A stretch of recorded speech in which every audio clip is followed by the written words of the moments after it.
काछ वाच मन निश्चल राखे, धनि धनि जननी तेरी रे। नरसिंह मेहता जी के।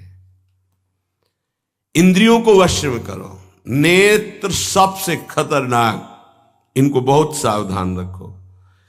बहुत बहुत ये चंचलता, नेत्रों की चंचलता। भगवत चर्चा हो रही तो हो सकता है शब्द ना सुन पाओ, लेकिन विषय चर्चा हो रही है तो आप 10-5 हाथ दूर होगे तो भी श्रवणेंद्री पकड़ लेगी क्या बातें हो रही। निंदा, स्तुति, विषय चर्चा। इंद्रियों को शासन में रखो, इंद्रियों को वश में करो, क्योंकि ये ज्ञान विज्ञान का नाश करने वाले महापापी काम इन्हीं के वशीभूत होकर तुम्हें नष्ट करते। मार डाल इस पापी को। भगवान कहे पाप मानम प्रजहेनम ज्ञान विज्ञान नाशनम। मार इस काम को, नष्ट कर।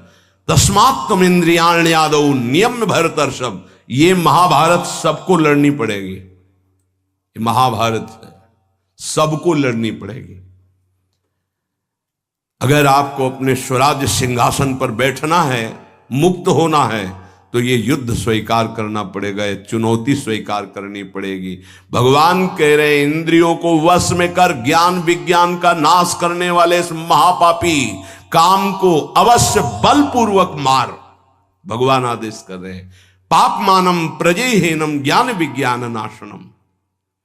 तस्मात् तुम इंद्रियाण्यादौ नियम भरतर्षभ। इसलिए पहले इंद्रियों को काबू करो। रसेंद्रिय से शुरू करो, मुख्य द्वार। ये ज्यादा रजोगुणी भोजन पाने पर चंचल होती। जब ये चंचल होती तो हर इंद्रियों में चंचलता। इसको संभालो। उचित आहार, सात्विक आहार, कम स्वाद वाला आहार, बच जाओगे। ज्यादा स्वादिष्ट पाने की कोशिश मत करो। अगर रसेंद्रिय स्वाद नहीं छोड़ पाए तो जनेंद्री का स्वाद छोड़ पाना बड़ा कठिन हो जाएगा। इंद्रियों को विषयों में संयोग मत होने दो। भोग बुद्धि से प्रवृत्त ना करो। केवल जीवन निर्वाह बुद्धि से प्राण पोषण के लिए पहले यहीं से शुरुआत करो, रसेंद्री से। प्राण पोषण के लिए अन्न जा रहा है, स्वाद के लिए नहीं। आप नहीं हो भोक्ता, ये रसेंद्री का है। इतनी जबान में रखी गई पूरी बात। यहां के नीचे कोई मतलब नहीं है क्या जा रहा है, इससे यहां कोई स्वाद नहीं। बस ये 2 अंगुल 3 अंगुल का खेल है।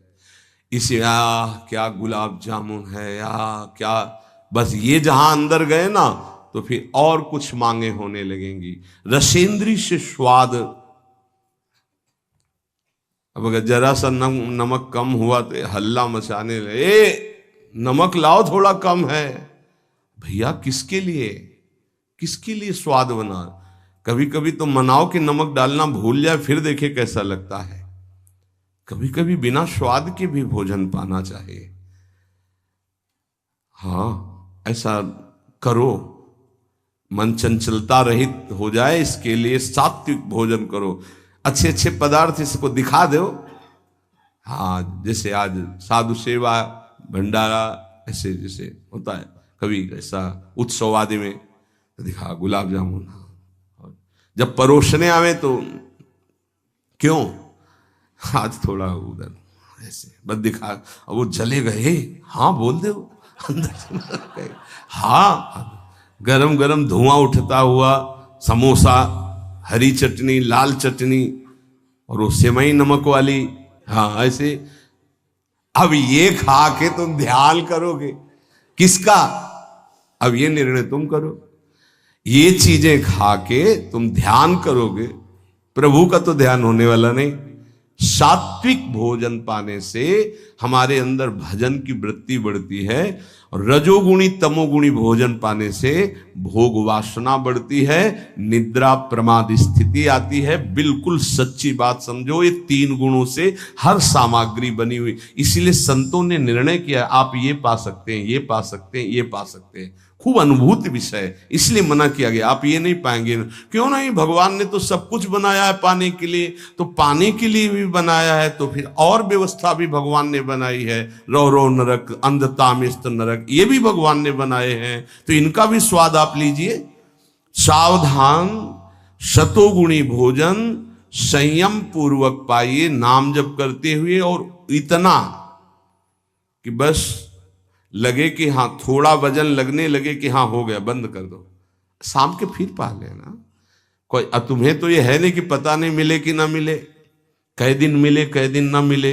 उसमें होता है कि अब जो मिला है डाल लो, पता नहीं कई दिन बाद मिले। तो आप लोगों को तो एक मिलता है, तो संयम में आपके पास व्यवस्था श्री जी ने सबकी कर दी। तो संयम से आहार, और अच्छे पदार्थ ना लो तो अच्छा है, अगर लो तो बहुत कम लो, थोड़ा। खीर हटाओ और सब कुछ अब पीने दो, तो वो मन, खीर में नुकसान नहीं है, गुलाब जामुन में नुकसान नहीं, वो जो मन को बढ़ावा मिला रसेंद्री के द्वारा, अब वो इतने में तृप्त नहीं रहेगा, वो और इंद्री को लेकर के भ्रमण करवाएगा हमको। और जब इसको मारना, जैसे मन हमसे गलती करवा देता है तो क्या कहो, गाल में मारो, तो त्वगेंद्री पिट रही, उससे क्या होना है। इसको कैसे मारा जाए, इसको ऐसे मारा जाता है, ऐसे। जैसे गुलाब जामुन, भैया आज हमारा पेट दर्द कर रहा है, वो कहेगा नहीं, कहो, नहीं नहीं बिल्कुल नहीं कहेंगे। वो जो मन को पीड़ा हो रही, अब वो पिटाई हो रही। साधक मन को वो दुलार करता, पीट नहीं पाता। इसको पीटना सीखो, बहुत जल्दी ठीक हो जाएगा। ये कहता है आज ये देख ले, हाँ हाँ बढ़िया है, चलो चतुरासी जी शुरू करते हैं। वो कहेगा नहीं नहीं चतुरासी जी शुरू कर। उसको मारना है तो उसके विपरीत चलना पड़ेगा। साधक से गलती होती, मन को मारना है, और वो मारता और किसी को है। आज ये नहीं कहे, आज ये नहीं, आज ऐसे नहीं, आज अच्छा मान लो आप परिक्रमा दे आए, तो शरीर को पीड़ा पहुंच रही, मन को कोई फर्क नहीं पड़ रहा। मन जिसको चाह रहा है वो चीज उसको ना दो तो उसको पीड़ा होती है, और उस पीड़ा को आप अपनी मान लेते हैं, इसलिए दुलार करते हैं। इस रहस्य को समझिए, मन की पिटाई जरूरी है, और ये इतने सुरक्षित रहता है कि इसको दुलार करना होता है, पीटना होता नहीं। इसकी पिटाई है कि ये जब जो मांगे आज ऐसे, तो दिखा दिया कि हाँ देखो ये है, मिलेगा नहीं तुम्हें पाने को, और वो जलन पैदा करेगा। 5 ही मिनट का चांस है, 1-2 बार केवल आएगा ये कि गुलाब जामुन गुलाब जामुन, फिर बाद में तो मिलना। और रोज कौन मिलता है, हाँ नहीं कोई बात नहीं है, धैर्य रखिए। और अगर वहां सब कुछ बना हुआ साथ में केवल खिचड़ी, तो खिचड़ी परोसा लीजिए, और वो जलेगा, आप देख लेना वो जलेगा। ऐसा क्यों कर रहे हो, इसलिए कर रहे हैं कि हमें श्री जी चाहिए। बदमाश, तुझे हम जो दे, फिर इसके बाद हमसे और मांग करेगा। संतों ने इसको ऐसे बस में किया है। बहुत कठिन, बहुत कठिन है। अगर सामने से मिठाई प्रिय है और वो निकल जाए, आप परोसाओ ना, तो आप देख लो, कामा संजायते क्रोधा, भौं चढ़ जाएगी अपने आप से। कितनी बड़ी चूक हो रही है। परम पद फीका लगेगा, गुलाब जामुन मीठा लगेगा, ये बहुत बेईमान है। आप इस बात से समझ, मतलब सावधान रहें कि इसकी चाल में ना फंसे, इसकी पिटाई जरूर करनी है। मन कहां से पीटा जाता है, इसकी मांग को ना कर दो, बस इसकी पिटाई शुरू हो गई। ये कह रहा है ये चाहिए, उसके विपरीत नहीं। अब वो जलेगा, जलेगा, पवित्र हो जाएगा। और उसने मांगा, वो आपने दे दिया, अब वो और मांग रख देगा, वो आपको परेशान कर। तस्मात् त्वमिन्द्रियाण्यादौ नियम्य भरतर्षभ। हे अर्जुन, ये राग पूर्वक जब किसी वस्तु को पाता है। अच्छा, और दूसरा उपाय, गुलाब जामुन पाना है, हाँ, या 5 गुलाब जामुन देना, थोड़ा नमक ले आना, और शांति। वो कहेगा नहीं नहीं, नमक, गुलाब जामुन पाना, मिला लिया, अच्छे से नमक मिला लिया, गुलाब, नहीं नहीं पाओ ना गुलाब जामुन। ये उसकी मार है। पर ऐसा साधक मारना नहीं चाहता, सब्जी साइड में करके एकदम दोना में अलग रस सहित जे भी ऐसे किया, पूरा फूटा मुंह में। तो अब वो मन का पोषण हो रहा है। हर वस्तु का ऐसे ही, हर विषय का सेवन ऐसे ही है। तो अब अपने लोग मन को तो समझ नहीं पा रहे, उसको पीट नहीं पा रहे, वो हमको फंसा के पीटता चला जा रहा है। बहुत पीटता है, देख लो, बहुत पीटता है मन, बहुत इसकी पिटाई चाहिए। कोई गुरु कृपा पात्र इसको पीटना शुरू करता है, यही उसकी पिटाई है कि इसके विपरीत चलो, जो मांग इसकी हो रही है उसके विपरीत चलो। जैसे बहुत बढ़िया स्वादिष्ट सब्जी बनी है, अब उस खीर भी परोसी गई, तो खीर और सब्जी दोनों को मिला दो, न सब्जी का स्वाद न खीर का स्वाद, 2 रोटी 3, वो जलेगा कि यार तुम कैसा क्यों कर रहे हो, बस तुम कर लो ऐसा, तो रसेंद्री ठीक हुई तो सब ठीक हो जाएगा। शास्त्रों में वर्णन किया गया धैर्यवान वही है जो रसेंद्री और जनेंद्री को, बस 2 इंद्रियों की चर्चा हुई और तो सब अपने आप हो जाएंगी। और रसेंद्री प्रधान, रसेंद्री ना हुई तो फिर आगे जो राग पूर्वक भोग, कोई भी भोग किया जाए वो बिल्कुल द्रवित हृदय में छप जाता है, बार बार पीड़ा पहुंचाता है, ना चाहते हुए भी साधक का पतन कर देता है। यही है, ना चाहते हुए पाप कौन करवाता है। आहार का बहुत बड़ा फर्क पड़ता है। अगर हम आहार पर संयम कर लें तो निश्चित काम पर विजय प्राप्त की जा सकती है। अगर आहार पर संयम ने, उचित आहार से अब देखना खाते खाते मर जाते हैं, लेकिन खाने की इच्छा पूर्ति नहीं होती। यही चमत्कार माया का। 2 रोटी डाल लो फिर भजन देखो कैसा होता है, देख लो ना आप करके। खट्टी डकार आ रही है यहां से, फिर भी शाम के बैठे हैं, आलू का पराठा और चटनी ये और वो, फिर जाके पचाने में पूरी ताकत। भजन कैसे करोगे? थोड़ा भोजन करो, खाते खाते मर गए यार। आज यहां का, कल वहां का, परसों यहां का, संसारी पुरुष इसी में लगे रहते हैं। सुनो, उतना डालो जितना प्राण पोषण के लिए। कभी ऐसा देखो कि पेट में वजन ना आने पावे। अगर आपको भजन बढ़ाना है तो पेट में वजन ना आने पावे, ऐसे जब बैठो और भोजन शुरू करो, जहां लगने लगे कि पेट में कुछ आ, वहीं बंद कर दो। और 1 दिन का अभ्यास, निर्णय करो कि 2 रोटी इतना इतना इतना हो, उतना ही। ये बार बार बांटना और बार बार पाना ये साधकों के लिए ठीक नहीं है। एक बार रखवा लो 4 रोटी से दाल सब्जी और बस खत्म। आपका घर है, आप श्री जी का प्रश्न, बस एक बार, और उसी को पाके अपना भजन करो।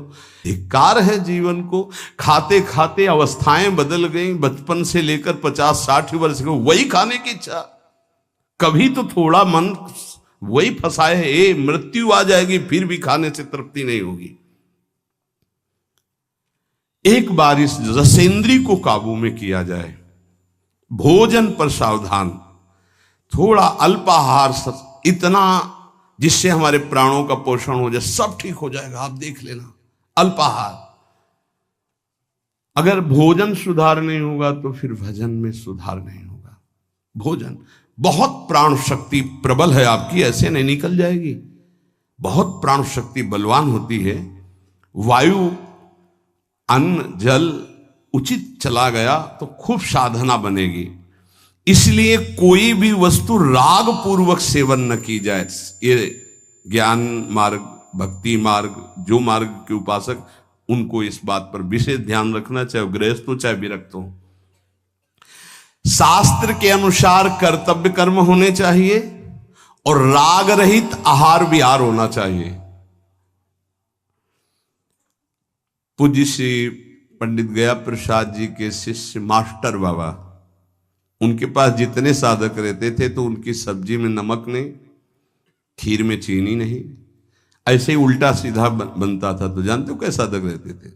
2-4, जब दंडोती परिक्रमा लगा रहे थे तब वहां गए थे 2-4 साधक। जब शाम के मिला ना तो वहां कुछ पकड़ में नहीं था कि रोटी से सब्जी पाओ तो कुछ पकड़ में आवे, या दूध और चावल मिला के रखा गया तो कुछ पकड़ में, कुछ पकड़, न मीठा न खट्टा न नमकीन न कुछ।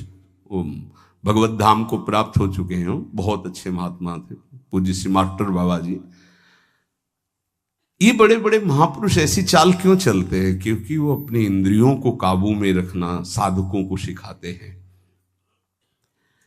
काम को मारने के लिए सबसे पहले इंद्रियों का नियमन करने को श्री भगवान कह रहे हैं। तस्मात् तुम इंद्रियाण यादव, नियम में भरतर्षभ, इनको पहले कंट्रोल में करो। कान से भगवत वार्ता, अच्छी वार्ता सुनो। नेत्रों से अगर कहीं एक बार कोई ऐसा दृश्य उपस्थित हो जाए प्रकृति में तो प्रणाम करके दोबारा नेत्र मत पहुंचाओ। जहां आकर्षण हो वहां बार बार नेत्र मत पहुंचाओ। वाणी से कभी अश्लील संभाषण, गंदी बातें मत करो। खान पान संभालो, इंद्रियों को संभालो, ठीक हो जाएगा। जब तक साधक इंद्रियों को संभालता नहीं तब तक उसकी दृष्टि भगवान की तरफ न रहकर भोगों की तरफ होगी। आज ये बनेगा, अच्छा, और पहले से संकल्प मन बना लिए इस में तो ये ज्यादा नहीं। तो ऐसा है कि आप जो चाहो जितना ले सकते हो। हाँ हाँ, खुली छूट है। इंतजार हो रहा कब वो 11 बजे, कब 12 बजे। ये संकल्प विकल्प को मारना है। कभी कभी ऐसा कर लिया करो, ज्यादा मन तैयार हो गया ना कि आज तो उत्सव है, बहुत गोल कर दिया, आज उपवास करेंगे हम, तो सब मत करना, नहीं तो गड़बड़ हो जाएगा। अलग अलग उत्सव में एक एक दो दो आज नहीं पाएंगे, आज भूखे रह करके रहे। फिर आप देखो जो आपको मन जलन पहुंचाएगा वही मन को अधीन करने के बिना इसके अधीन नहीं होने वाला। ये भी बात समझ लीजिए, यहीं से अधीन किया जाता है। जैसे अपने लोग अब सावन भर केवल गंगा जल पी कर रहेंगे, जो भगवान शिव की उपासना गंगा किनारे सावन खूब आराम से 2 4 5 दिन शिथिलता होती है, इसके बाद वो शरीर उसी ढांचे में ढलने लगता है। और गंगा जी में सब सामर्थ्य विराजमान है। सही, कभी हम अपने शरीर को शक्तिहीन अनुभव नहीं किया। गंगा जल में इतना पावर विराजमान है, ऐसे पदार्थ विराजमान है। उस समय जब गंगा जल ही केवल बहुत सामर्थ्य उसमें, कभी ऐसा नहीं लगा। जब गंगा जल पीते थे तो लगता साक्षात माँ का दूध पी रहे हैं। एक विशाल अंदर से उत्साह प्रकट होता था। 2 4 दिन के बाद शिथिलता खत्म हो जाती है और वो शरीर पचाने लगता है। जो अन्न की मांग करता है वो धीरे धीरे शांत होने लगता है। मनुष्य की प्रवृत्ति इंद्रियों की मांग को पूरी करने में है। आज तो घर में नहीं, आज चलते हैं होटल में खाएंगे। यहां के नहीं, गाड़ी में बैठे आज छठी करा वाले होटल, ये क्या है? आज वहां ये है क्या? अरे बोले जिंदगी का यही तो लाभ है। तो भैया ये जिंदगी का लाभ नहीं है, ये जिंदगी के लाभ को नष्ट करने वाली हानि है। शतोगुणी सात्विक भोजन बना के भगवान को अर्पित करके प्राणों का पोषण करो। वहां जा करके कौन किस भाव से बना रहा है, कैसी अपवित्रता या पवित्रता है, बहुत सावधान। सबसे पहले काम इंद्रियों को फंसाता है, जिससे उसमें विषय की कामना होती, फिर काम मन को अधीन करता है, फिर बुद्धि को अधीन करता है, और ये सब 1 सेकंड के कम हिस्से में हो जाएगा। एकदम फैल गया कि तुम्हें विचार करने का अवसर नहीं मिला। परंतु जो साधक इंद्रियों की कामनाओं में ही ब्रेक लगा दिया, भगवान कह रहे वो भावपूर्वक कर्तव्य का चिंतन करता है, नहीं, ऐसे साधक को शीघ्र भगवत प्राप्ति हो जाती है। ध्यान दीजिए, सबसे पहले इंद्रियों में ही काम पैदा होता है और विषय को विषय आकर्षण करता है। और विषय जब कामना पैदा होती तो विषय कर्म करने की चेष्टा होती, कोई भी कामना किसी भी इंद्रिय की। और जो विषय कर्म में फंस जाता है उसका पतन हो जाता है। और जो उपासक इंद्रियों की चाह को, कामना को पूर्ण नहीं होने देता, वो उसको कर्तव्य का बोध होता रहता है। जो अपने कर्तव्य का बोध करता है, मेरा कर्तव्य क्या है, वो शीघ्र ही अपना उद्धार करने में समर्थ हो जाता है, भगवत प्राप्त हो जाता है। एनम ज्ञान विज्ञान नाशनम, ये ज्ञान विज्ञान का नाश करने वाला काम है। तुम्हारा कितना भी अनुभव ढक देगा, कितना भी बुद्धि आपकी प्रवीण हो, बड़े बड़े जवाब देने वालों को लाजवाब कर देता है। ऐसा है, काम ऐसा है कि बहुत जवाब देने वाले को जवाब रहित कर देता है। उसका उत्तर नहीं दे पाओगे जब काम तुम्हारे अंदर प्रश्न करेगा।